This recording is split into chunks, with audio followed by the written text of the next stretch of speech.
What's up mga ka-angler? Isa na naman fishing accessories na dapat meron kayo. Ito kasi pang protection na naman to mga ka-angler sa init. Ang kagandaan nito 2-in-1 na to mga ka-angler. Kasi may sombrero ka na, meron ka bang face cover mga ka-angler. So ayan, as you can see, meron siyang detachable na face cover dyan sa harap. At hindi lang sa harap mga ka-angler, pati dito sa likod. So siguradong hindi mangingitim yung batok nyo dito at talagang fully covered kayo mga ka-angler. So ang maganda dito, may butas-butas siya dyan kaya breathable. So ayan na mga ka-anglers, gaya ng sabi ko, kung masyadong mainit, ayan, pwede mong tanggalin yan. Ayan, so natatanggal talaga siya mga ka-angler.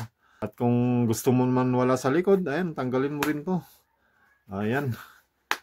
So talagang maganda siya. Guys, detachable lahat. Ayan, pag gusto mong plain na sombrero lang, ganyan lang ang gagawin mga ka-angler. So ito pwede mo rin tanggalin para mas lumuwang. Ayan.